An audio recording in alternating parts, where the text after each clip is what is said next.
Here we have SEWPRO 1541S model. It's a fairly basic setup. It's a walking foot, large bobbin, reversed with a adjustment on the top for height, how high the feet will walk. And we have it set up with a servo motor, 550 watt. It's variable speed, and it also has adjustment for the limiting top speed. This machine we recommend for entry level, making these colors, and this is what we did here with it. And it will sew up to 3 layers. Thread sizes anywhere from 46 to 138. In particular time we're using size 138 thread, and anything smaller than that can be used in this machine. This is a 1541S model. It's a horizontal hook, and this is a bobbin. It's M-size bobbin, and it's put from the side.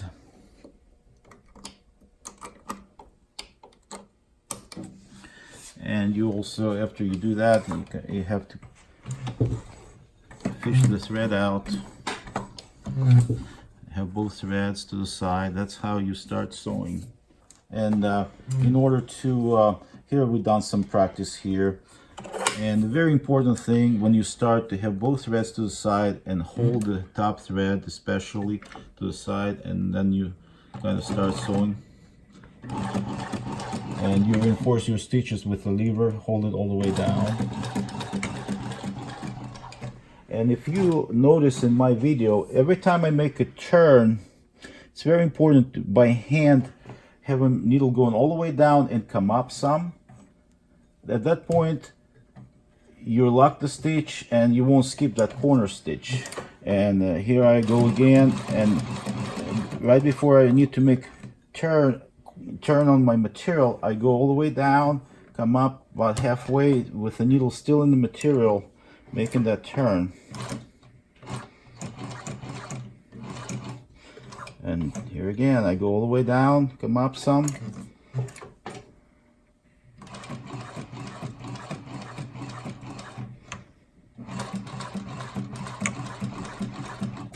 And when you're ready to take it out, you turn machine by hand in sewing direction until this lever goes up, all the way up, and I turn it back a little bit so needle gets out of your way. At that point, thread release from the hook, and you lift, your knee lift, it releases the tension, and you're only pulling string at the top and at the bottom. I just want to reinforce some things about sewing. Very common mistakes people make when they sew, and then they skip stitch at the corner. So when we start, first of all, we put underneath and hold the threads to the side, or however some people hold to the back, but you have to hold it. And you get to the point where you need to make a turn. You drive the needle all the way down and start come up about halfway, still needle in the material. And then you make a turn.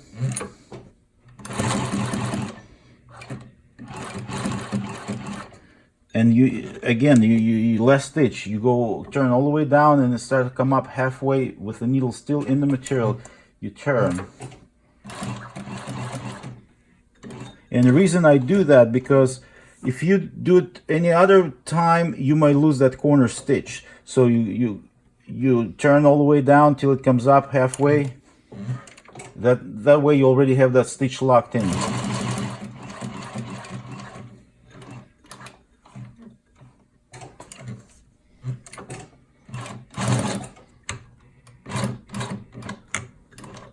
And at the end, turn all the way up and kick it back a little bit.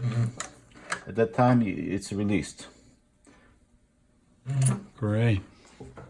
Here I want to show a little difference between our entry-level machine that we recommend for this product to the next one, more of a premium setup. So this is 1541S model, very similar machine, 1508 NH model. This is looks very similar, but it's a much heavier machine, and we have it with more of a premium setup with a needle positioning motor. It's 1100 watt. It has an encoder here, and the motor, it's a digital motor, and we have, I'll explain some features that gives you more flexibility and better results and much easier on your more ergonomic setup. So the difference on the machine side, even though it looks the same, it's a top loader. It's M-size bobbin. So the difference between entry level and the more of a premium setup, this motor here, and besides it's a little bit heavier machine, gives you more better option for less handwork and gives you better ergonomic setup. So needle positioning motor will position needle down every time you stop, and you can preset the beginning speed and maximum speed. So you also have to hold your thread. In this case I use size 69 thread. So every time I touch the pedal here one time, needle moves one time and stops with needle down.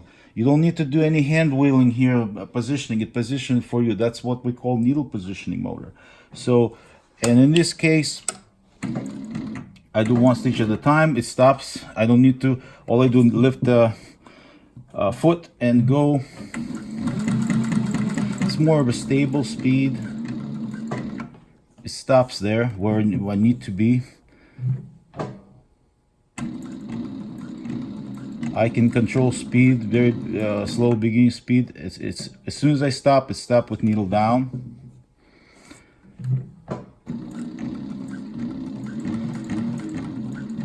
It seems so much more fluid and smooth. Because the machine does all the needle positioning and more control to it. It's so much easier on operator, and it's less time consuming. You still have to pull. I have much more control with it. And when at the end, when I'm ready to finish, I just heel on the back side of the foot pedal, and needle positions automatically up. You don't need to guess to put it. It's ready to be taken out. You use your knee lift. So the both machines can be actually set up depending on the preference. They both could be set up with this motor. It depends how much you want to spend on the machine or what gadgets you want to have, but the needle positioning motor is definitely much better option. On this model, I want to stress out specifics about this SEWPRO 1100 motor. It's a 1100 watt motor and gives you option. It can be used with needle positioner or without. I don't know why would you use without, because it's such a great feature. So here it's a digital display here, and there's several setups here. This is my parameter 1, and I preset beginning speed, how slow I want to run the very first step. Here with plus and minus I can adjust. I have it 180, that's where I feel comfortable. Then the next step would be parameter 2, it's maximum speed. I have it at 1500. I can run it down all the way to 500 if I wanted to. And then you have an option for, it depends how you use which machine you use for the direction it's going, forward or reverse, depending, changing rotation. Also, we have even foot lift option with this. This is something additional. It involves more like air components, but for needle positioning, every time you stop, it stops with needle down, and when you finish it, you heel the pedal. It gives you up position where you're ready to take work out without moving hand wheel. It does it for you.